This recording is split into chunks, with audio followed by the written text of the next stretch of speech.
Well, I was restless, but some people don't like it. They immediately. So why should we have equal opportunities? Why? The equal opportunity to excel. Equal opportunity in equal circumstances, yes, but we know people are different.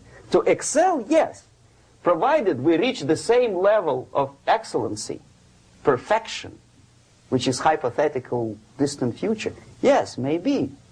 But we know perfectly well that even with the best intentions, people could not be equal.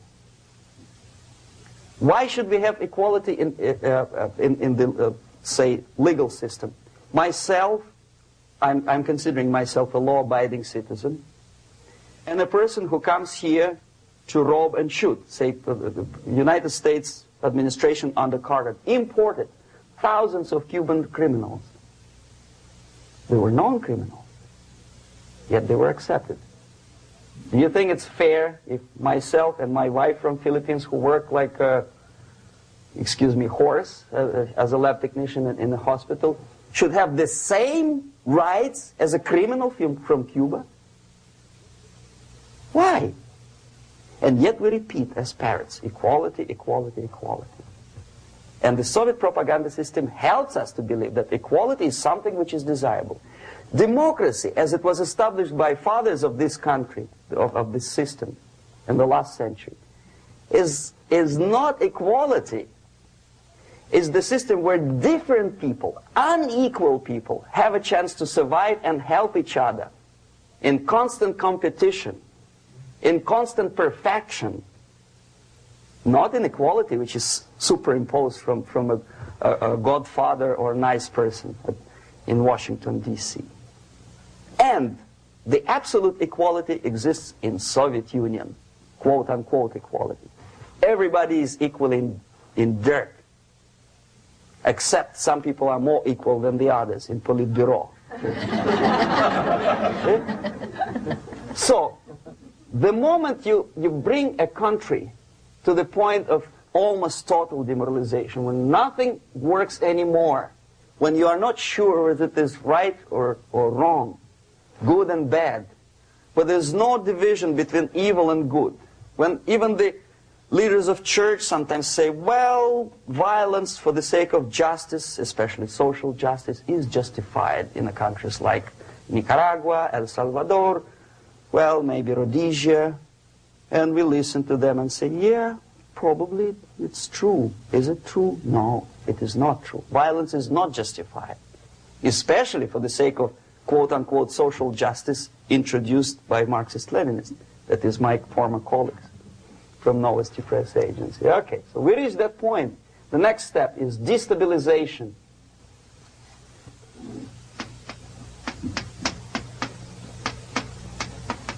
Again, this word says for itself what it is. To destabilize all the relations, all the accepted institutions and organizations in a country of your enemy. How you do it? You don't have to send a battalion of KGB agents to blow up bridges. No. You let them do it themselves. The area of application is, again, it's narrower now. Not like the previous case. The overt legitimate actions of the KGB in this case would be hardly noticeable. There is no crime if a professor who recently went to USSR introduces a course of Marxism-Leninism in a Californian college, for example. Nobody is going to come to his doorstep and say, okay, mister, come, you are under arrest. No, it's not a crime. It's not even considered a moral crime against your country. So the area of application here is narrowing down to economy, again, labor relations, right? To law and order, plus military. And economy, law and order. Yes, and again, the media, but wider scope, a little bit different. I'll explain it later. Okay, basically 3 areas. Economy. The radicalization of bargaining process. If on that stage we still could achieve, theoretically, some positive compromise between the negotiating sides with say, arbitrary introduction of arbitrary judges, a third side, objectively judging the demands of both sides. Here it's radicalization.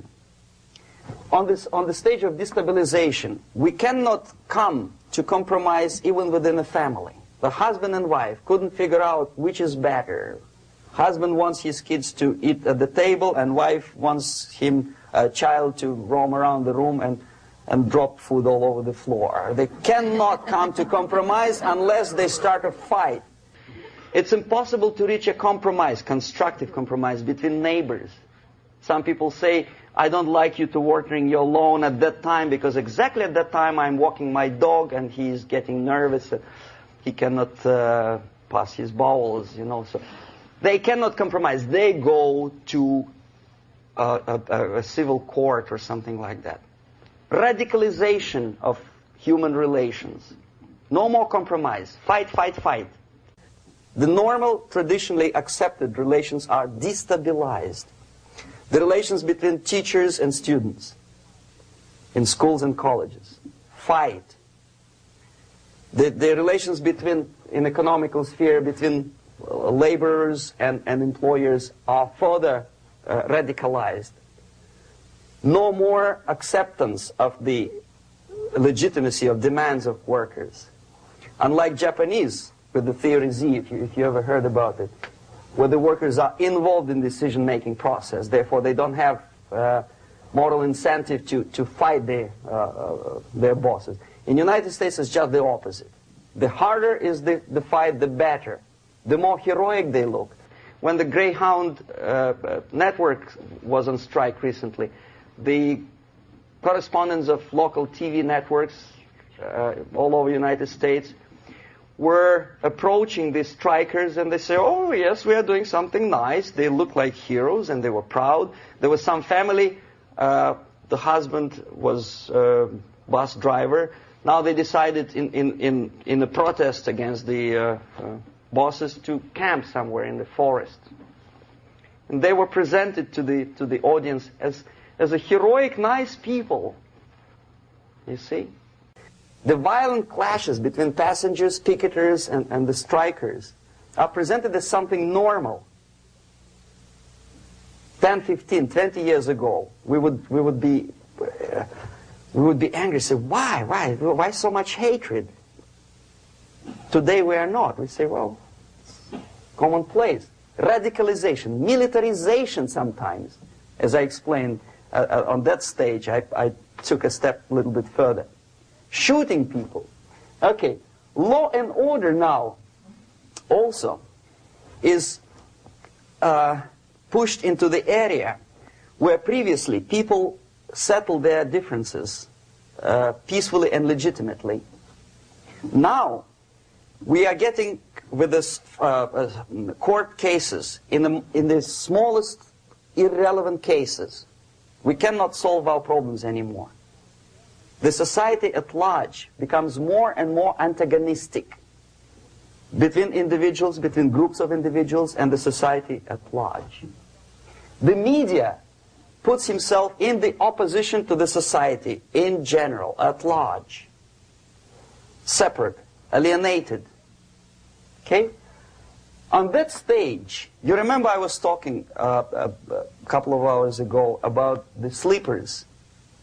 That's when the students from, say, United States, if they are trained in Lumumba University, or developing nations, that's the students I was dealing with, are being sent back from the Soviet Union here. Or if they were already in the United States, in the country which is the object of subversion, they spring to action. The sleepers go up. They slept for 15 to 20 years. Now they become leaders of groups, preachers, I don't know, public figures. Prominently they actively include themselves in a political process. All of a sudden we see a homosexual. 15 years ago he did his dirty job and nobody cared. Now he makes it a political issue.